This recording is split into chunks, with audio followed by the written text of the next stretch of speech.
move to the next item on the agenda.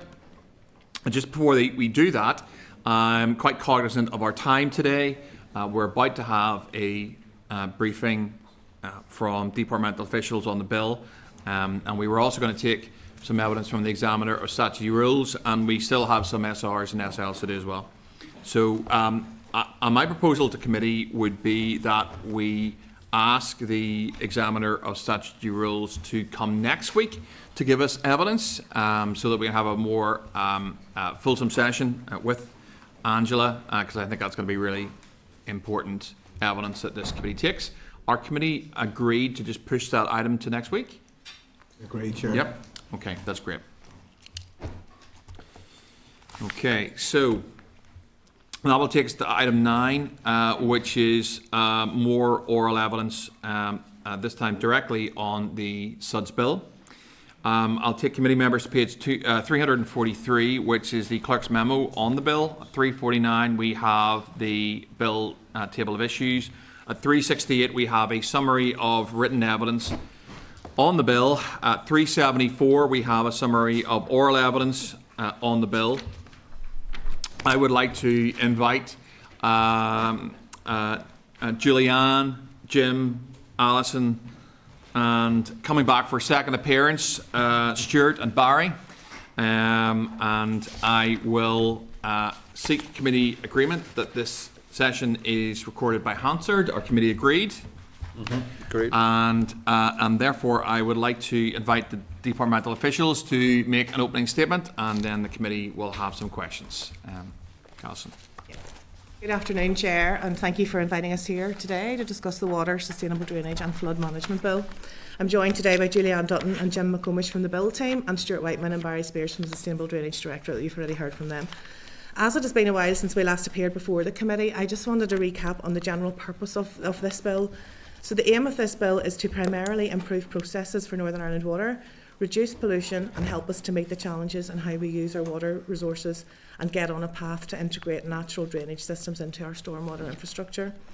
I've noted with interest over the weeks the many stakeholders you have taken evidence from, and many of them are supportive of the aspects of the bill that will improve the processes for Northern Ireland Water, which are in the main cost neutral.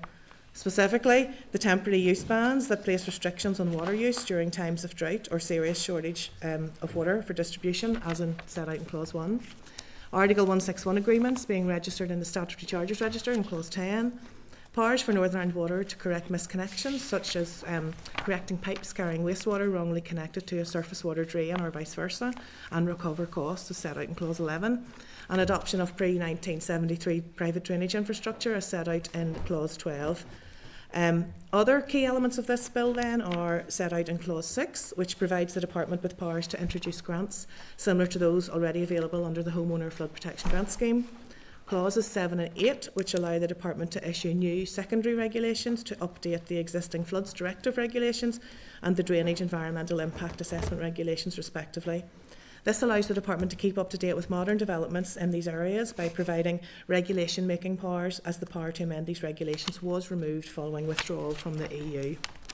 Clause 9, which sets out the limitations of powers in any regulations made by Clauses 7 and 8, and largely reflects the broad powers previously available under Section 2.2 of the European Communities Act 1972. I've also noted the Committee's concerns in relation to this bill providing enabling powers with further secondary legislation to come. This is in line with many other bills, and a recent example of this would be the School Uniforms Act, which provides enabling powers to issue statutory guidelines to schools. The policy detail is set out in those guidelines, and this is similar to the approach that we are suggesting here. I also noted in some evidence sessions, stakeholders had focused very much on SUDS policy and those clauses, so for now I'm going to hand over to Stuart, who can discuss the SUDS clauses in more detail. Thanks, Alison. Chair, as Alison stated, I take the committee through clauses 2 to 5, which cover the SUDS elements of the bill. I'm conscious that we've covered some of these points earlier, and I'm also mindful that these clauses have been the focus of some of your previous sessions, questions and concerns. So just looking at clause 2, this gives the Department the power to make regulations covering how sustainable drainage systems are designed, constructed, operated and maintained. It's also under this clause that any requirement for SUDS approval would be introduced, including the establishment of any new SUDS approval body. At this stage, it's difficult to be specific about the identity of the specified person. We discussed that at the end of the last session. However, it's likely that it would be an organisation drawn from those included in the recent consultation. And you've seen the responses in Barry's slides. Clause 3 gives the Department the power to issue guidance on sustainable drainage systems such as technical standards or design manuals. It would also allow for ancillary powers including regulations covering appeals processes, inspection enforcement and offences and penalties. This clause also includes the power to amend or repeal existing legislation where necessary to ensure the SUD system operates effectively. However, to ensure democratic oversight, any such regulations require Assembly approval, meaning they would be subject to an affirmative resolution. Clauses 4 and 5 relate to definitions. Clause 4 defines what is meant by a sustainable drainage system and then goes on to define that it's a drainage system more broadly. Clause 5 provides for a consequential amendment to the Water and Sewage Services Order reflecting the broader definition of SUDs introduced by this legislation. I think you'd picked that point up actually in the recent letter. Chair, that concludes just overview just of the clauses 2 to 5, and I'll hand back to Alison. Okay, thanks, Chair and members. Thank you for your time. My colleagues and I are happy to take any questions. It's great, thank you very much, Alison. And I will start off, if that's okay. You referenced the School Uniforms Guideline and Allowances Act in your opening statement, and it is referenced in the second appendix of the letter that the committee received back as examples of secondary legislative making powers in Northern Ireland primary legislation. And you mentioned that, and correctly, that in that way that particular piece of primary legislation gives a range of enabling powers that would rely on future guidance. In that particular bill, and I just picked, I just had a quick look at it. There's quite a few sections of that bill that you've referenced where the Department of Education must, guidelines under this chapter must. When I look at the bill that you brought to us, and just picking section 2 as an example very quickly, as I flick through section 2, there's lots of mays. In fact, the 2.1 is the department may make regulations, 2 is the department may make provision, and so forth. Do you think it's a fair comparison between the bill that you're bringing forward and the school uniforms bill in terms of that being a fair example of a bill that provides wide-ranging enabling powers that maybe you would or would not agree that this bill that you've brought to this committee has already got? So the drafting of the bill was undertaken by OLC, and the drafting that they have provided us with was to reflect the policy proposals that were brought forward, agreed by the executive, and indeed we did brief this committee back in April 2004 on those policy proposals. The drafting as is the best way that OLC appear to think delivers our policy intent. As well as the school uniform bills, the Minister has also included a number of other bills that operate in the same way in providing enabling powers. And she's written to those in the letter. I guess Climate Change Act and indeed our own Water and Sewage Services Order do provide that. The use of the may has been recommended by OLC on this occasion. Clause 2 is about sustainable drainage systems, so I don't know if there's anything you want to add, Stuart? Well, I think it's probably said it in the response. We obviously talked about this earlier in the last session, that we talked about an evolutionary approach to bringing, particularly you're bringing some of these proposals in, and you know, one of the reasons to have the may is that facilitates that evolutionary approach and not bringing everything in one bang. You know, so there is a case to be made that you know we want to test this out, and I talked about maybe phasing in one area and learn from the experience and then roll it out further, and that can be done through regulatory amendments rather than through primary legislation. So look, I agree. There's definitely things that you wouldn't want to see on the face of the bill, and I accept that. And staying with the example that you used, Alison, of the School Uniforms Act, at committee stage in that Act, some members were very keen to have a figure as the upper end of, for example, a school uniform target for schools. I think that would have been, and I said that at the committee stage, that would have been a disaster for a range of reasons, not least non-unintended consequences and the fact that it wouldn't take into account legislation. So I accept the argument that some things should be on the face of a bill and some things shouldn't be on the face of the bill. Would you describe the bill more as an enabling framework or a detailed legislative scheme? I would describe it as a primary bill that brings forward enabling powers to allow us to bring further secondary legislation as required as policy is developed. It would be in line generally with other bills, and as I say, the drafting is undertaken by OLC. We provide them with instructions based on the policy proposals, and this is their recommendations as to how this should go forward, and they're obviously the experts in the drafting of the legislation. Sure. It'd be fair to say that once OLC finishes its work and provides you with that draft, that gets a level of confirmation by the Minister. I mean, what we are seeing is the drafted bill is what the Minister wants. Mm-hmm. It's not what OLC wants. So it's making the point that obviously the Minister has said that this is exactly what she wants. Otherwise, she could go back to OLC and ask them to redraft. In terms of some of the specifics, and I have just a couple of questions, and I suspect colleagues will then have others.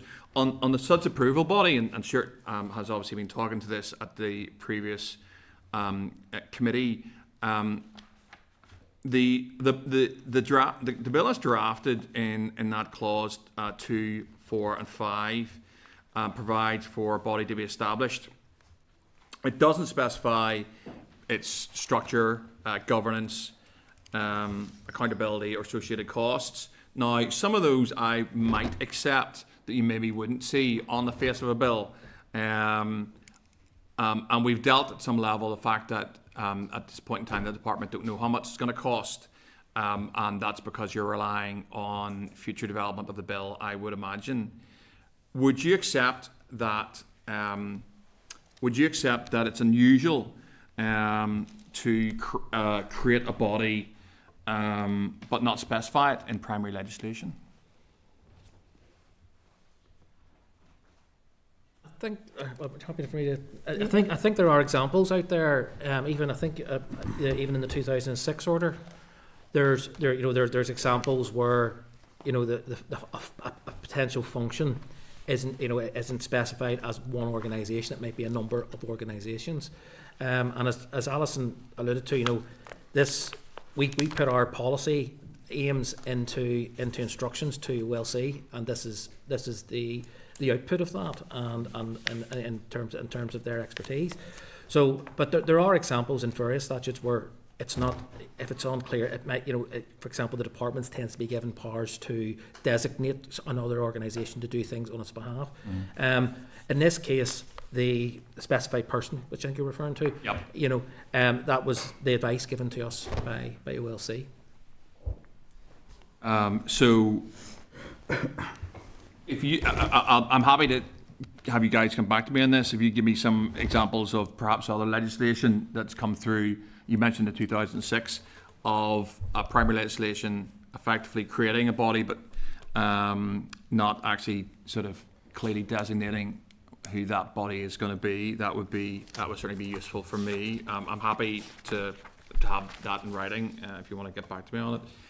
A couple more. Just clause 3 is the clause that creates the offences and penalties through regs. There is no definition regarding nature or maximum penalties on the bill. Is that something that the department wanted? Is that something that OLC said was best advice? And it's clause 3. This is in relation to clause 3, Yeah. the SUDS, Yeah. isn't it? So the bill enables the creation of offences and penalties eventually through regs, but it doesn't actually clearly set out what for example, the maximum levels are on the bill itself, in that clause. No, in relation to clause 3, it doesn't, because they would be set out in further legislation, Okay. secondary legislation. Yeah. And you're content with that approach, that actually it should be, you think those penalties should be in secondary legislation rather than on the face of the bill? Yes, I'm content with that approach. So we've had evidence from the examiner of statutory rules regarding this, and I'm not going to quote her directly, but I think her view is that in itself is a very unusual approach, not to actually have penalties on the face of a bill, but to leave that to the discretion of a department through secondary regs to come up with whatever figure they want to in the future. How do you feel about that? In relation to clause 3 and the penalties under clause 3, which is part of the SUDS, Yep. I think the issue is we haven't defined the offences yet, and that would come through, and as I think Stuart has previously referenced, as part of the process, the further consultation process. So I'm not sure how you would put it on the face of the bill at the moment when that you haven't defined the potential offences. I don't know, Stuart, if there's anything you want to add in relation to clause 3? It's a range, and there's an element about apples and oranges here. There's different types of offence. I mentioned earlier about, the SUDS approval body might have an enforcement role to ensure that the SUDS are maintained properly. And so that's one type of enforcement. Another type of enforcement is that it's not constructed in line with the way it was said it was going to be constructed. There's different, so there's different types. So at this stage, I said until that policy is worked through, it wouldn't be possible to set that out. So that probably takes me to, I suppose, one of the issues that you touched on, Alison, and Stuart mentioned earlier, is that you can't put penalties on the bill, and the ESR thinks that's fairly unusual, but you can't really put penalties on the bill because you're not sure what the offences are. That's more or less your words. And that's fairly unusual as well. Now, I suppose you can defend this and say, well, look, that's all going to come through secondary regs. I suppose my view is, and that actually I would like to have seen this more developed and put on the face of the bill. I feel that quite a bit of this is, and it's my first question to you, Alison, around enabling, whether it's an enabling power or a piece, a legislative scheme, is that there's lots of this is coming later, and I accept that some of it, and there's probably good reason for some of it coming later, but I sense most of it is coming later, and I'm worried about that.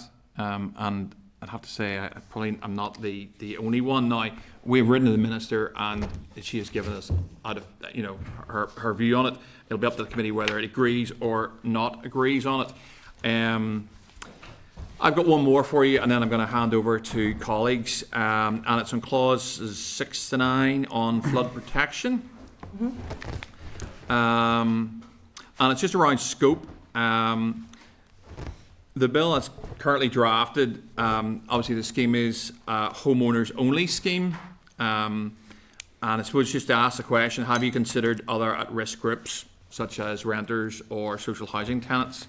I might have missed it, but I'm not sure that's covered in the bill at this point in time. This is in relation to the Homeowner Flood Protection Grant Scheme, Yep. do you mean? Yeah. So at the moment, the Homeowner Flood, the clauses as drafted are for reflect the pilot scheme, really, that has been running for quite some time, since 2022, and are for households. Yep. Do you want to expand a wee bit on that, or so?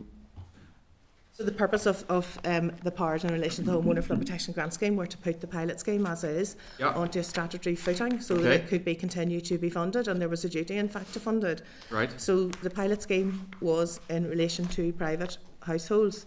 So these powers as drafted are simply to reflect putting the pilot scheme into a substantial footing. There are no powers to extend it at the moment to businesses or to social housing. Private landlords, however, are eligible to apply. You may be aware already that the DFE are working closely with DFI Rivers in this respect in terms of looking at a pilot scheme for businesses.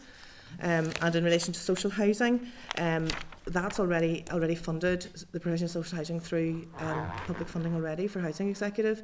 So it would be for those organisations to determine if property level protection was required. So back to your original question, the powers in the bill are only for households. Okay. And at this point in time, you I should frame it as a question. Do you have any intention at this point in time to extend the flood protection clauses 6 to 9 to anyone other than homeowners? Not at the moment, the way that it's drafted. Businesses, DFE, as I said, are currently developing a pilot for property level protection with the help of DFI, and in relation to social housing, that would be a matter for DFC or Housing Executive. Okay, that's fine. Thank you. John.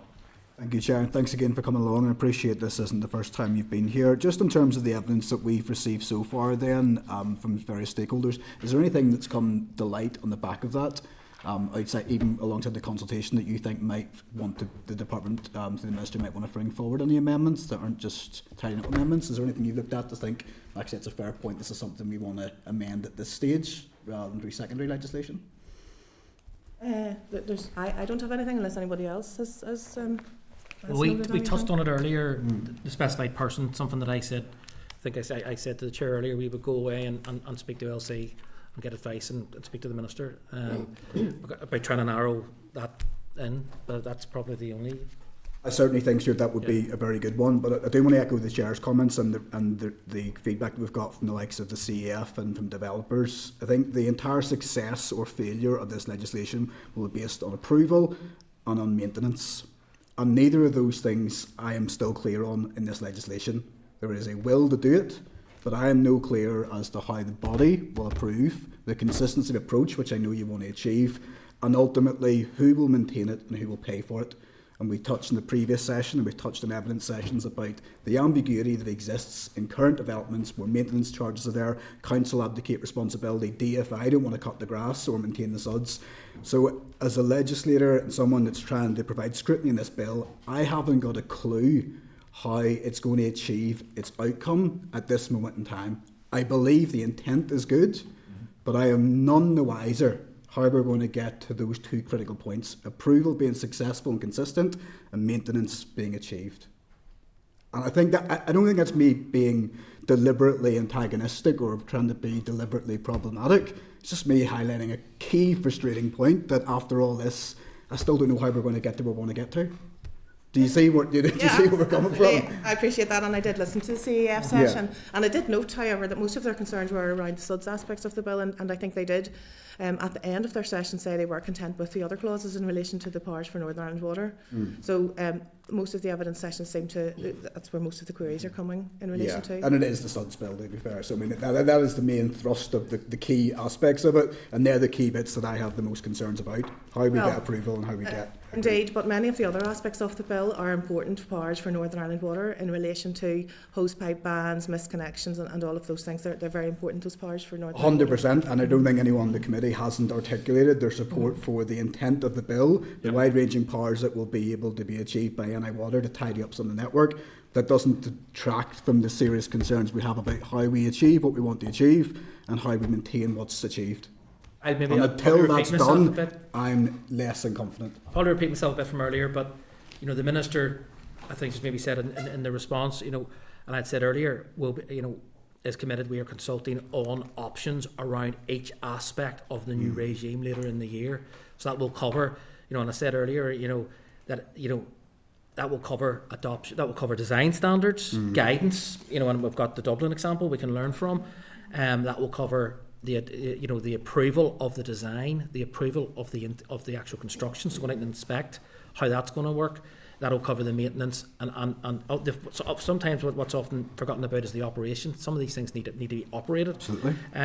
But all those aspects we will be setting out in detail in a consultation in the autumn is the plan. So I recognise we're sitting here today. We talked about it in the last session, but there's certain, we've seen in the consultation responses, there's certain possible preferences coming out even at some of the responses, but we'll be going into that in more detail later in the year, and we will have costings and stuff in that, so to help the public, as I said earlier, with their choices. I just think, Chair, through you, that I would have been more confident having all that information now, given the time that's elapsed and knowing how the whole package would fit together and how ultimately the bang for the buck would be achieved. And knowing now when we're doing this that I could be confident in what's coming afterwards. At the minute, I don't feel like I am. think maybe it's also helpful to reflect on the original policy consultation that took place in 2022. And as I say, the committee was briefed at that time, and the policy proposals in relation to clauses, in the SUDS clauses, were a policy proposal to bring forward guidance, statutory guidance, and the bill is reflecting those policy proposals that were agreed by the executive. Well, I think it's important to note as well that all the proposals for the future regulations will be brought to the committee, and you'll have a chance to discuss all the options, and everything will be put to you to consider how it should be brought forward. Yeah, no, and I don't dismiss that. That will be essential. I just think it would have been nice, given how far we've come and how key a pillar this is of the three-pronged approach and how massive it could well be potentially. It would have been nice to have had all that at this stage for this piece of legislation. John. It is. Big prong. Anyway, that's all for me at this stage, but I appreciate your time. Thanks, Chair. Thank you, John. I've got a list here. Julianne, if it's okay, I want to pick up just on something you mentioned there about the scrutiny aspect of the secondary legislation. Would you accept that when something, because you obviously made the point that anything that's in regs will come to the committee, would you accept the point that when something's in primary legislation, it can't be undone until you get more primary legislation? So essentially, whilst anything that's agreed through regs will come to this committee, what is agreed in this bill has significantly harder to change, maybe put it in that context, than anything else in secondary legislation? Yes, to change this bill will require secondary legislation, a primary bill, but that's why the powers are left to future regulations, so that all those matters can be thrashed out in greater detail, and you can then scrutinise those in great detail and agree how the regulation should be framed. I accept that point, and I see where you went with that, and you're right.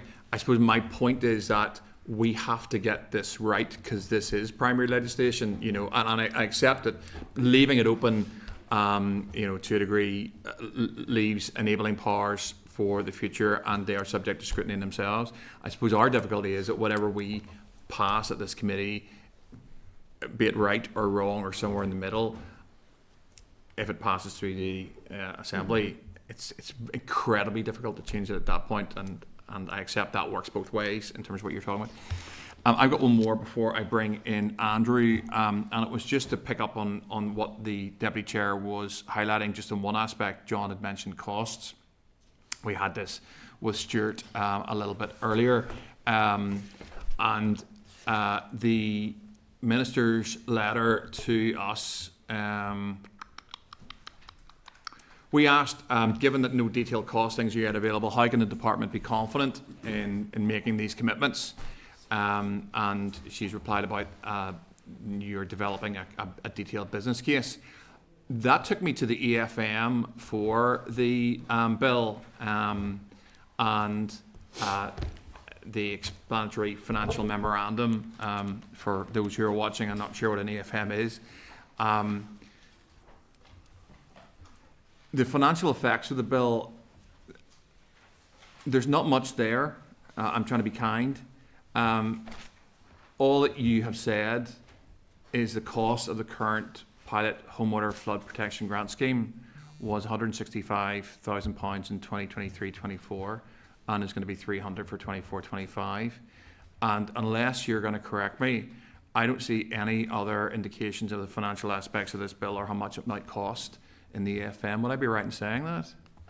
Absolutely, I would agree with you. There's not much there under the financial effects of the bill, and that is because the powers for Northern Ireland Water and the clauses in relation to Northern Ireland Water, there will only be some very minor, small administrative costs for Northern Ireland Water in that respect. The bill also allows Northern Ireland Water to connect unlawful misconnections and actually recoup those costs from the landowner if they refuse to fix a misconnection, so that won't be at a cost to Northern Ireland Water.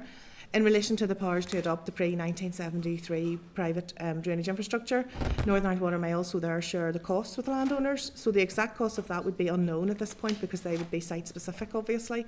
But Northern Ireland Water would need to manage that within their agreed budget allocations.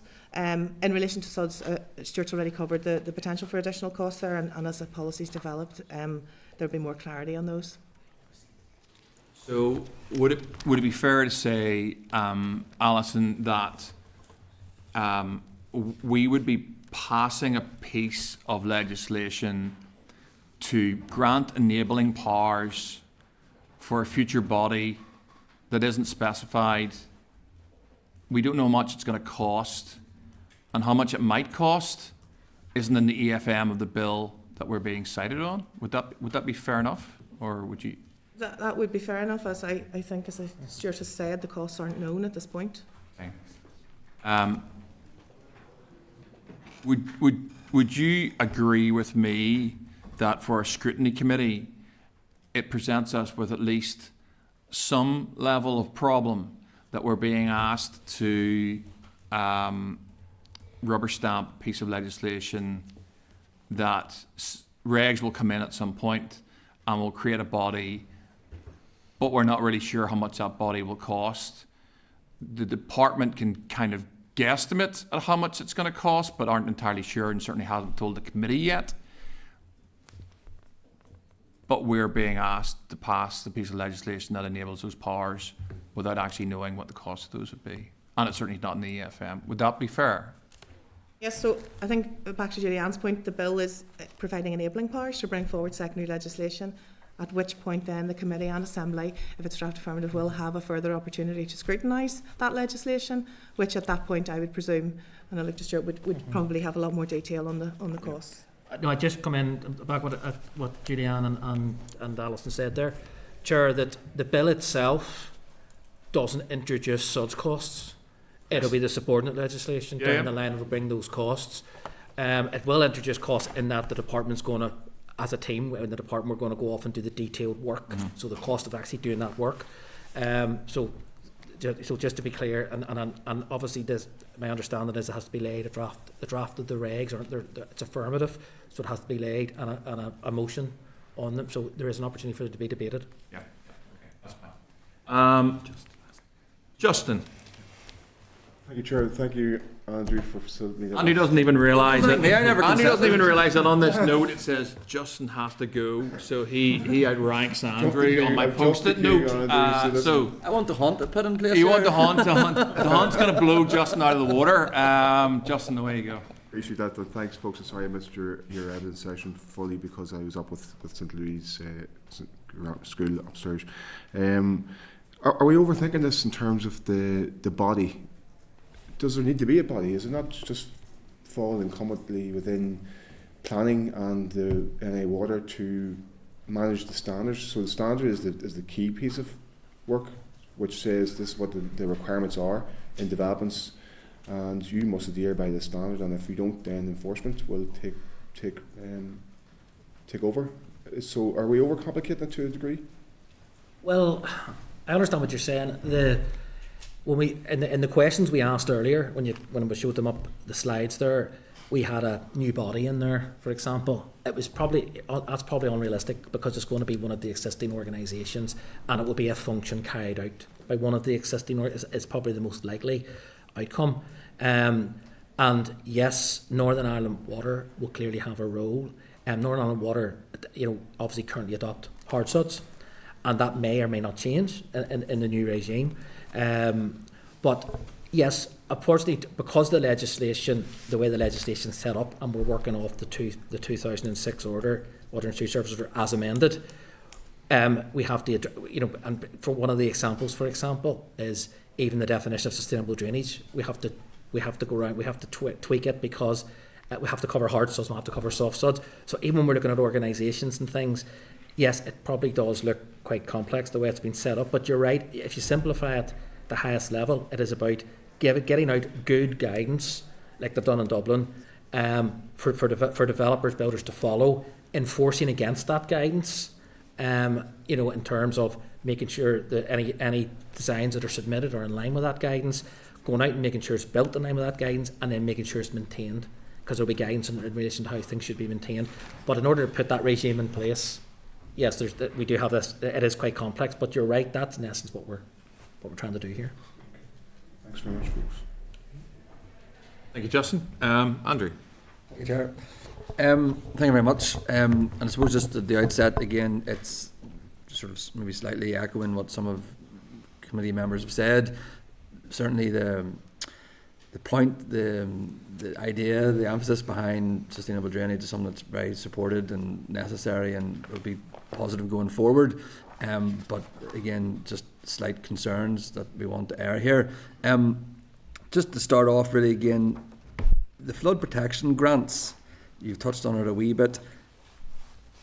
You've mentioned the pilot scheme, but the fact that they're not available for commercial businesses, and again, speaking from as a representative of South Down, that in Downpatrick, where the flooding was extensively commercial areas, you know, you mentioned the pilot scheme. Yes, that is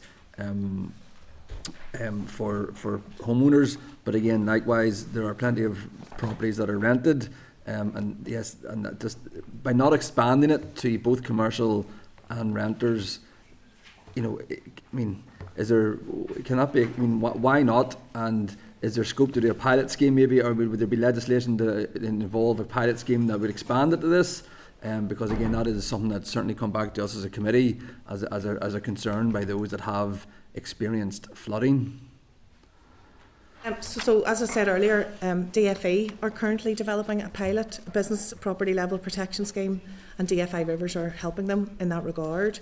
So if that is successful when they run the pilot, then that proposal would fill the gap, or at least go some way to fill the gap for businesses going forward, to allow them to avail then of a grant similar to that for homeowners. But at the minute, that falls under the remit of DFE, and they are developing a pilot scheme. Does that not become a bit slightly clunky when you have two similar bits of legislation running concurrently or not concurrently? DFE are piloting it first. My understanding is that that's the first step before they would bring forward anything more formal. Moving on, again, I appreciate some of these have been touched on again, but it just to highlight our concerns, and I suppose really some of these maybe, given that they've been asked already, are maybe going to come more as comments than anything else. But I mean, the fact, you know, you touched as well, and it's actually a point the Chair made about the primary legislation. You know, we have had advice that any approval body should be set up by primary legislation. So to have it then set up by regulation or secondary, that, you know, that causes me, as someone who's, you know, not au fait with this per se, that we have had expert advice saying this is not how it should be done, and then we have, with the greatest respect to you guys up here, saying this is how we're going to do it. And those, it's just, how does that marry up? Oh, I think Alison mentioned earlier, and I mentioned earlier, OLC. So we obviously set out our policy aims and instructions to OLC. They're the experts in this, and they've obviously set out specified person in this case. We can look, we can go away and look at that and speak to OLC and get some advice on that. Yeah. But that's specified person, yes, covers because the policy, as we talked about, there's multiple options at this stage. Yeah. Because ultimately, you know, my concern would be is that, as we've seen in other areas, that ultimately, because given this legislation, a judge will read this, and if it's not clear, then we're going to be in a whole confusion again. And again, it touches on to the management issues as well. But I'll leave it at that. There's one also, there's quite a few known as the Henry VIII clauses. You know, quite a few may amend, repeal, or revoke otherwise as statutory provision. Are those excessive in your eyes? I mean, is that something that is there quite a lot of them? Is it something that, again, is it normal? I mean, I first remember hearing the terms back whenever Brexit was being knocked about, so it was. But I mean, or whenever they repeat. So yeah. So is it excessive in your view, or? No, it's not excessive in my view. There are 3 clauses in this bill, clauses 3.4, 9 and 13, that contain Henry VIII powers. Henry VIII powers have become, I guess, more widespread really in modern legislation. They are helpful in that they allow the department to amend primary legislation, allowing policy changes to be made via secondary legislation rather than having to bring forward new primary legislation. Because of the time taken to bring forward primary legislation, it would be quicker to make the changes through secondary legislation. So there are 3 clauses in this bill, and I don't think that's excessive. That's me, Chair. Andrew? Well, stay on Henry VIII clauses, Alison. So, as you said, Henry VIII clauses are not unusual. Do you feel that the Henry VIII clauses you have in this bill are narrow enough in scope to meet the criteria for a Henry VIII clause to be included? Henry VIII clauses are judged by their scope. So you said there that it's not unusual to have them, and you're absolutely right. And they're quite useful, and you're absolutely right. However, in terms of how these things are drafted, it's about the scope of the Henry VIII clause. Are you content that they're narrow enough in their drafting that they aren't problematic in other ways? Giving the department too many powers, for example. Yes, I am content with them. So if we take clause 13 as an example, that would be a standard clause really, in relation to that, allowing the department to make changes in that respect. I don't know if Julianne or Jim want to add anything about Henry VIII part. Yes, that clause 13, it really it mirrors Article 306 of the Water and Sewerage Services Order 2006, and it's subject to a affirmative resolution procedure, and it's a power to make an ancillary provision that isn't always necessary, but we think that it's justified in this case. It ensures that the Act can make a number of alterations of fairly technical nature that can be efficiently implemented without the need for further primary legislation. Alison, you mentioned there's 3 Henry VIII clauses. Jim, do you want to take us through the other ones? Yes, well, we can look again at clause 9. Now that's with regard to the flood risk assessment and the management of environmental impact assessments. The powers there were conferred by clauses 7 and 8, and they're subject to certain exceptions. They can make any provision that could be made by an Act of the Assembly in the areas of flood risk management or EIAs for drainage works. Those powers may not be exercised to impose taxation or make any retrospective provision or create a criminal offence. So they're basically a limiting power as such, and there's seeking to replicate the powers that we lost following the withdrawal from the European Union that we previously had under the European Communities Act 1972. Under control. I hope the mic picked that up. Andrew, what was that act you mentioned? The European something, Jim? European Communities Act 1972. Okay, so if you're writing a bullet point for me, what does it do? Well, in broad terms. Well, it basically it enabled us to. There was the Floods Directive 2009 and the Environmental Impact Assessment for Drainage Works 2017 regulations, and that allowed us to keep pace with any sort of developments in those areas. Maybe if I could just add to that, Chair. So before EU exit, Section 2.2 of the European Communities Act 1972 allowed the Department to make regulations to bring into force European law and what have you. So since EU exit, the repeal of that provision across the board, as you'll be aware, would have happened. It means then that the Department no longer has the ability to regulate these areas by subordinate legislation. That's lost. So this is trying to replicate that, as Jim said, to give us that ability to do that again. Okay. That's all it is. I don't pretend to actually even understand what that means, but I know that somebody will come before this committee and will explain it to me. Let me see, did I have one more? I think I did, but Stephen has got his hand up on the screen. Stephen, it's all yours. And I love saying this, you are muted. There you go, that's you, you're live, Stephen. You're correct. Apologies, folks. No, look, thank you for the presentation. I think there's been a lot of good stuff covered so far and valuable as well. Just to re-echo, I suppose, some of the concerns which have been articulated well by colleagues on the committee around the limited detail costings and the approval body and the maintenance. I think the Deputy Chair mentioned that as well. around, you know, the medium and long-term maintenance does cause me some concerns. We see it weekly at a constituency level as well. So just, I suppose, a brief point or question, maybe Alison could touch upon it. On the consultation, was there anything that gave any level of concern for yourselves as officials, which closed in December there? That would be. Oh, that would be for Stuart. In terms of maintenance in particular, or just more generally? Just generally, those were my points earlier. Just some of the concerns that I have. I'll maybe just start it. Maybe hand over to Barry. Probably the well, I suppose we expected this to a certain extent. The mixture of responses, whenever we asked about the approval bodies and maintenance bodies, there was no clear winners there. And yes, I know there's an element of turkeys voting for Christmas here about payments and things, but there was a lot of others and a lot of sort of hybrid models put forward that we're going to have to consider.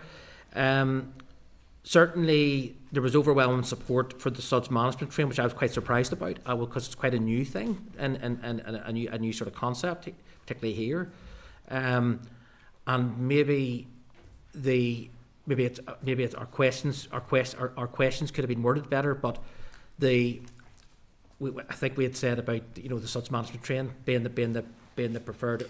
mandatory or becomes the preferred approach in all new developments, and there was a few no's, and the no's were because they said there has to be exceptions. Not every site will have the topography or the site or the ground conditions that can deal with nature-based solutions. So we accept that there's probably going to have to be caveats, but no, generally there was no real surprises.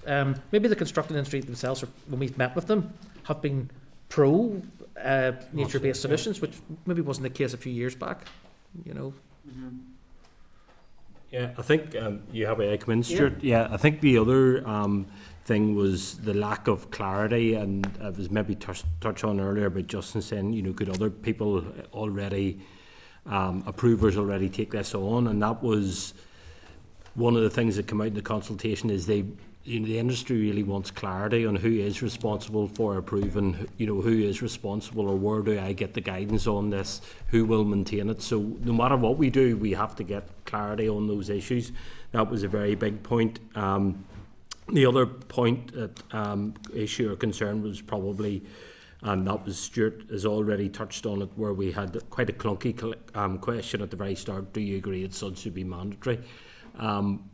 Probably we knew the answer to that's not yes, because you can't. There's some locations, some sites where it just will not be possible. So that was the only other sort of area there where it was, you know, we support it, but not everywhere, because of site constraints, contaminated land, various issues that were cited. Yeah. Okay, no, thanks for that. I think that ties into where we're coming from, that we also ultimately want clarity, you know, as does the sector and everybody, you know, around the table and so on that is taking an interest in that. And I think that's where the opportunity is for hopefully getting more meat on the bones of this, you know, given that there's probably not enough meat on it at this stage, and hopefully there'll be an opportunity to, you know, to build upon that and learn from it as well. Okay. Thank you. Thanks. Yeah, anything else there, Stephen? No, that's you're okay. No, thanks very much. Good questions.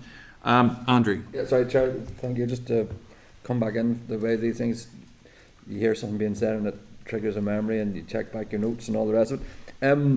When it comes to that, you mentioned there 9, you know, scope of regulations relating to 7 and 8. Again, 7 and 8 in regards to the flood risk assessment and the drainage works environmental assessment. Again, going back to some of the advice that we have been had in previous sessions, that 7 and 8 were logical, sensible, all the rest of it, but having 9 directly after it created a problem for 7 and 8, in that it creates an offence without very explicit language. And again, I think that comes back to sort of some of the things we've been touching on again. So, I mean, will you, or, you know, is that up to us then maybe to tighten up some of the offences that are on there, or is there a reason why it was left loose? But again, in having it loose, again, that comes back to the whole thing about having loose legislation then keeps solicitors and barristers, with the greatest respect to them, in jobs when they argue about it in front of Your Honour, my Lord.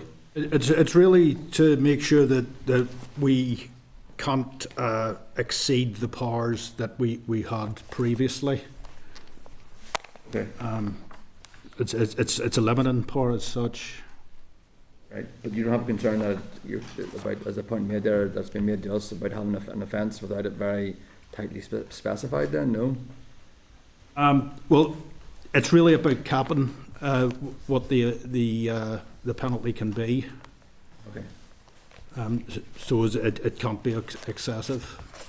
Okay. All right. No, thank you, Chair. And in fact, that's demonstrated. I think it lists what it actually lists. I think in clause 9, is it, what it can't be, and that's sort of the limitations then of clauses 7 and 8.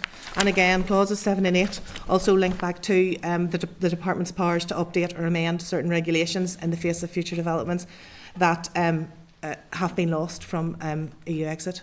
We're trying to replicate those through clauses 7, 8, and 9. Okay. Okay. Thank you, Andrew. I just have got one more question then, and that is just around clause 15, which is the commencement clause. So if my reading of the bill as drafted is correct, not much happens until the department make the necessary order. Is that right? Is that my reading of 15 correct? That after royal assent, not much happens apart from 13, 14 and 16, which is not very much. And then the actual meat of the bill will come into effect when the department makes the subsequent order. Is that right? So the department will be required to make a commencement order in order to give effect to the bill. That would be normal practice, and indeed is the same process as we have with the Reservoirs Act, where we're trying to bring forward commencement orders to bring forward the clauses. So yes, it details there the clauses that will come into effect with immediate effect, but then the department will need to bring forward a commencement order. Depending on the type of the commencement order, it may or may not require assembly scrutiny. Some of the commencement orders can be laid. Just Julianne, have you anything to add on that? No, just commencement orders for some of the clauses, and some of them will just be brought forward in regulation. So I think my point there, I think you got was when this bill gets royal assent, very limited. I'll ask that as a question. When this bill gets royal assent, there will be quite limited clauses will come into immediate effect. Is that correct? That's correct. It'll be up to the department to effectively commence other pieces of the Act when it deems it relevant to do so. Would that be right? That's right. For Okay. example, the temporary use ban could have it nearly an immediate commencement order. Yeah. Others will require more work. Okay. So what is, at this point in time, what's DFI's thinking or timescale in terms of actually bringing into effect the guts of the bill, apart from clauses 13, 14 and 16? That would depend, Chair, on the assembly time available and the time scale through which the bill goes through. Once the bill receives royal assent, then the department is free to bring forward a commencement order as and when it can. But obviously, if we don't get royal assent until the end of the mandate, then commencement orders couldn't be brought forward until the next mandate. So it's absolutely dependent on assembly availability and assembly time. Okay. Yep. No, I'm okay with that. So the bill becomes an act before the end of the mandate, let's say. Okay. Through royal assent. I guess what I'm saying here is that it will be up to the department when it actually commences the vast majority of the operative clauses of this bill, apart from 13, 14 and 16, if I'm right. Mm-hmm. Yep. What is the department's thinking about when it might do that? Making the assumption that this bill gets royal assent within the mandate and the powers are conferred to the department, when might it actually put some of these clauses into operation? Do you have any thinking on that at all?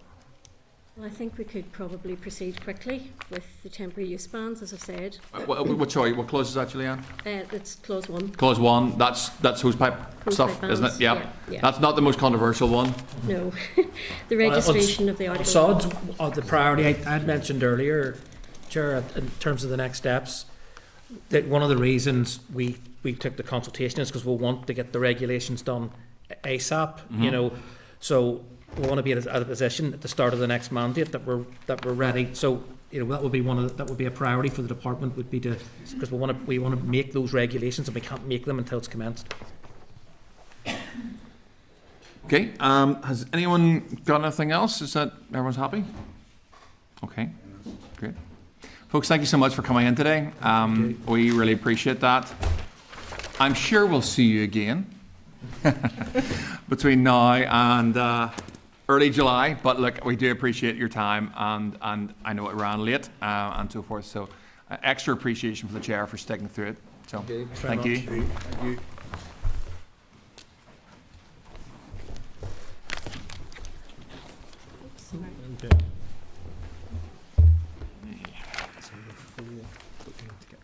I'm gonna. So that is the evidence from the department's build team and departmental officials, and I think that was very useful. So look, Michael, is there anything that you picked up on the way through that we need to write in terms of further detail or anything like that? Just officials agreed to bring examples of a body created in regulations. Yep. The 2006 order doesn't cut it from my perspective. Yep. My humble opinion. In your humble opinion, IMHO. And they were going away to talk to OLC about stuff and things. Okay, so we will, if committee agreed, well, maybe they'll just come back to us. They did agree to it, so we'll keep an eye on that one, that they're going to come back to us with other primary legislation that creates bodies and doesn't specify them, and we'll see what they come back with. I don't think there's anything else from that. Michael hasn't picked up on anything additional. I don't think anyone else is flagging anything up to me. So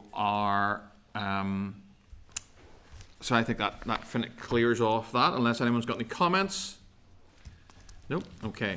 So obviously we were due to have examining statutory rules next. That has been moved to next week just because of committee time this week. We are now going to just do the mission critical SL1s and NESRs that we have, and Michael's going to guide me through this. So at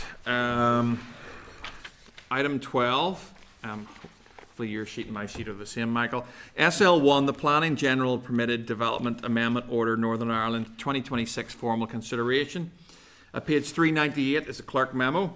At page 402 is the SL1, and at pages 407 to 412 are documents related to the SL1. Hold on.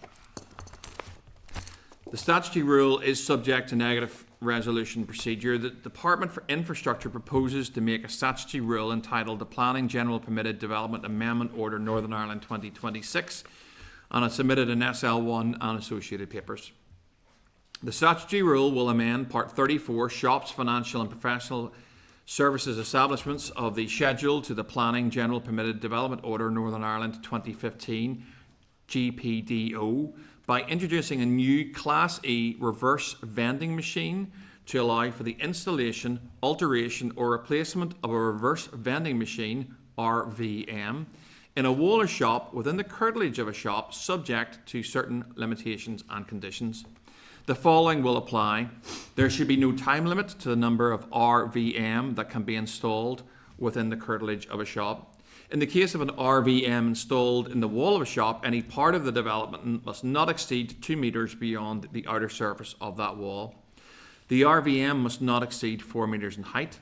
The footprint of the RVM must not exceed 80 square metres. It must not face onto and be within 5 metres of a road.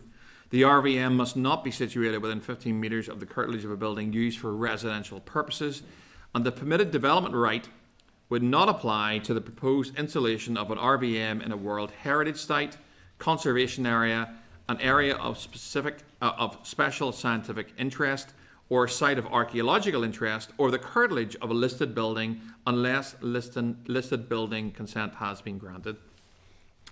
The statutory rule is part of the wider preparations for the implementation of the Department for Agriculture, Environment and Rural Affairs Deposit Return Scheme, which will come into force in October 2027. The committee noted receipt of the SL1 and the proposed statutory rule at its meeting on the 11th of March 2026, at which point a call for views was published on the Assembly website. The committee's call for views closed on the 24th of March 2026 and received no responses. No specific issues have been identified with the statutory rule as drafted.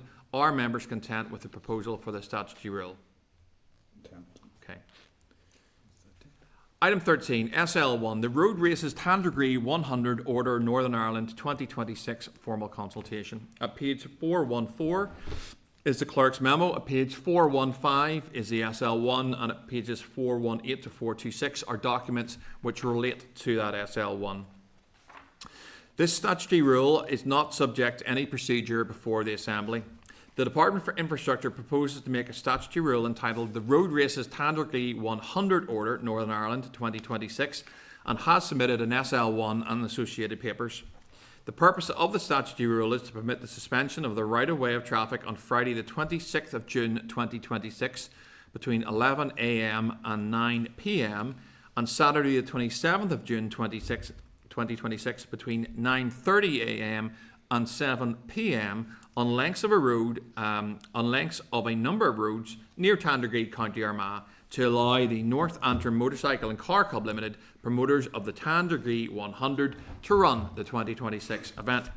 The committee noted receipt of the SL1 and the proposed statutory rule at its meeting of the 11th of March 2026, at which point a call for views was published on the Assembly website. The committee's call for views closed on the 24th of March 2026 and received no responses. No specific issues have been identified with the statutory rule as drafted. Are members content with the proposal for the statutory rule? Brilliant. Michael. 19.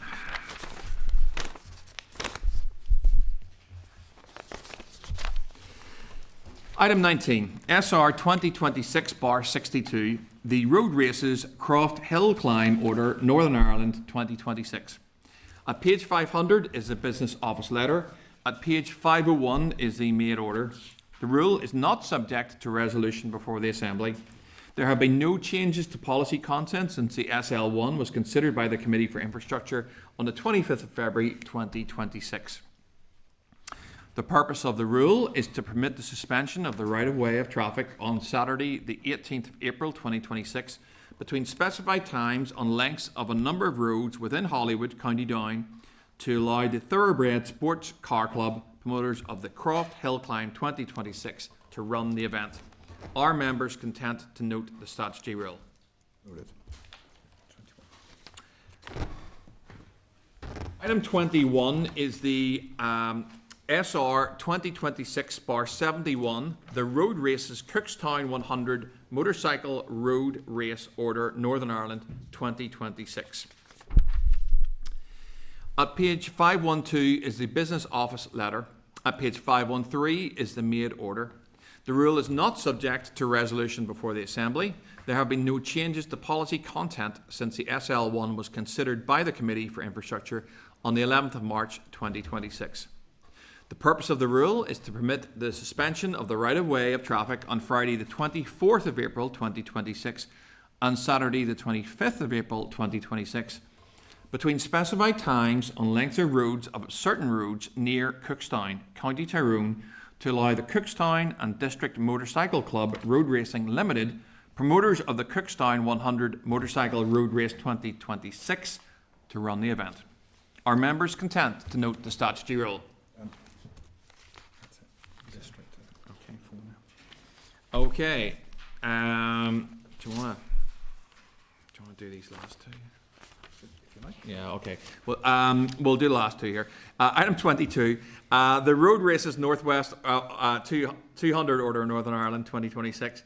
At page 518 is the Business Office letter. At page 519 is the made order. The rule is not subject to resolution before the Assembly. There have been no changes to policy content since the SL1 was considered by the Committee for Infrastructure on the 11th of March. The purpose of the rule is to permit the suspension of the right-of-way of traffic on Wednesday the 6th, 7th and 6th, 7th and Saturday the 9th of May 2026 at various times on a number of roads in and around Coleraine, Portrush and Portstewart to allow the Coleraine and District Motor Club Limited, promoters of the Northwest 200, to run the 2026 event. Are members content to note the statutory rule? And last one. Item 23, SR 2026/76, the Road Races Crickgantlet Hill Climb Order Northern Ireland 2026. At page 525 is the Business Office letter. At page 526 is the made order. The rule is not subject to resolution before the Assembly.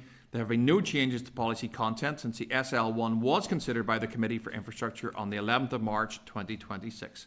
The purpose of the rule is to permit the suspension of the right-of-way of traffic on Saturday, the 2nd of May 2026, between 7:30 a.m. and 7:30 p.m. on lengths of roads in the Craigavon area on the outskirts of Belfast, to allow the Ulster Automobile Club Limited, promoters of the Craigavon Hill Climb 2026, to run the event. Are members content to note the statutory rule? And I believe my uncle came second in the Ulster Automobile Club Craigavon Hill Climb in 1963, and I still have a bit of silverware to prove it. That takes us on to item 24, the forward work programme. At page 531 is the draft forward work programme. I need to seek committee agreement to proceed with the evidence sessions as set out in the draft forward work programme and to reflect any decisions that we have taken today. Are members content? Item 25 is any other business. Members, do you have any other business today? There's mind if I raise one? No I am problem. conscious of time. Just before Easter, at Easter week, hundreds of residents in my constituency of Jordanstown received letters from the Department of Infrastructure to say that with immediate effect, their street lighting would be turned off and the street lighting systems would not be replaced. This is because they fall into a strange situation, legal entity where they were never adopted, and they are pre-72 at the government handover point. So they were maintained, they were actively improved, money was spent on them during that period, including upgrading many of them to LED, but they are now designated at the end of their life. They were giving immediate cessation of the lighting and told that they would not be replaced. I know this is just can be seen as a local issue, but I think there's a broader issue here about lack of consultation, lack of a heads up, engagement around public safety, all of those things. I'm just wondering, is prior to this, has the committee ever encountered this, maybe through the clerks, and if the committee wouldn't mind writing to the department regarding this issue to see if there's anything that could be done. It is a really abrupt approach, and we have been told effectively at this stage there's no right of appeal unless it's a legal one, and I think it's something that may well affect other representatives across their constituencies. It doesn't happen very often, but for the hundreds of residents of Jordanstown, it's happening right now. Actually, John, I came across one. I'm trying to think back. In the last couple of weeks, I had a similar-ish conversation just in my constituency about some lighting that was sort of similar. It didn't meet the criteria that you're suggesting, but it was funny. It was just very recently I had that conversation. I don't know if other members want to come in on this one. I would be content, and I think we could frame it in a way that we could write to the department, ask them regarding that lighting, ask them, is this it's a procedure that was followed, how they do this across Northern Ireland, and have the other instances of where this happened. I'm not sure if you want to add anything to that, John. No, I think that would be, if we could just add that certainly my concerns, and I'm sure the committee would have that it's an abrupt approach for residents who have paid their rates all their time and who, by the way, are on the NI Direct system for reporting lights. They have been fully maintained up to this point. There has effectively been ownership of them, but because they fall into this very, very strange legal loophole through no fault of nearly anybody living there right now, they are now being left completely without street lighting going forward. So okay. Eric, can I just go on quickly Sure, on Peter. that? I've encountered this before as well over the years, and certainly health and safety concerns straight away. If you're reliant upon street lighting, you maybe got provision, something like that, and that's abruptly taken away, as John has said. I mean, major concerns there. If we could include that aspect as well. Yeah, thanks for that, Peter. Michael, are you happy enough with what we're going to ask them to do there, Mike? Yes, it's right to the department regarding the process and procedure for the turning off of street lights that haven't been adopted, and then other instances where this has happened. Yep. I'll forward you on as well the letter that residents have received. It was a door-to-door drop. They were given 1 week's notice. That'll be useful. Okay. Do members have any other business? Nope. Okay. That takes us on to item 26, which is the date, time, and location of the next meeting. I have the happy duty to inform members that the next meeting will be a joint concurrent meeting with the esteemed DAERA committee at 10 a.m. on Tuesday, the 21st of April in the Senate chamber. Folks, just on that one, in order to get stuff through there. We need to try and do our best to get court. I know it's a plenary day and there'll be a range of things on which we'll all be subject to, but let's make best efforts to get to that one. That's next Tuesday at 10 a.m. And also then we will meet on Wednesday at 10 a.m. On the 22nd of April in room 29 on Parliament Buildings. And with that, I would like to adjourn the meeting. Committee Room 29. Sound.